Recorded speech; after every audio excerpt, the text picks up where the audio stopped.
Good morning. It's Friday, July 10th, and you're watching World Watch News in 3.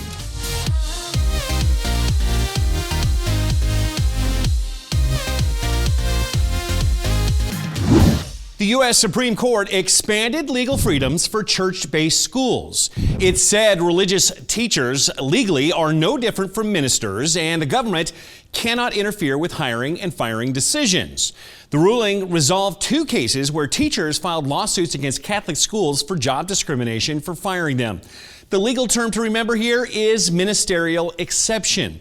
That means churches in this country are free to choose their own ministers, and that flows from freedoms guaranteed in the First Amendment. What the Supreme Court did in this case is expand what's meant by minister. Because school teachers teach religious doctrine, church schools require that same freedom to ensure it's taught properly. One other case at the Supreme Court involved an order of nuns called the Little Sisters of the Poor. They help elderly patients who have no money to pay for care. The Little Sisters had a moral objection to a federal law that required them to pay for abortion pills in their workers' insurance plans. President Trump's administration excused them from that law, and the Supreme Court upheld that decision. You've got to keep it focused. Why don't you say so? Did I get that? Well, you've probably seen people do this dance before, made popular by the video sharing app TikTok. But in the future, TikTok could be banned by the U.S. government.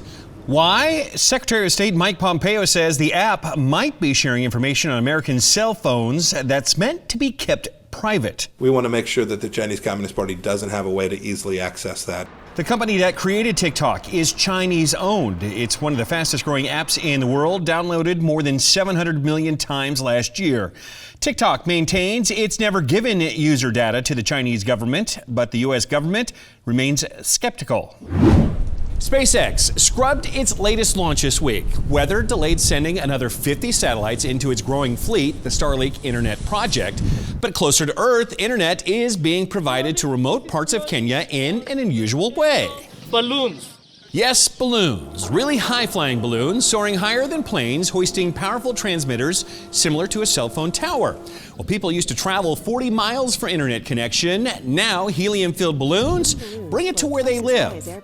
But how do you control the direction of a balloon? To get to where they need to go, Loon balloons sail the wind by moving up or down into different wind currents traveling in different directions. Ground stations connected to local internet service providers send signal up to the balloons and then back down to the ground over large distances. Well, this isn't the first time internet balloons have taken to the skies.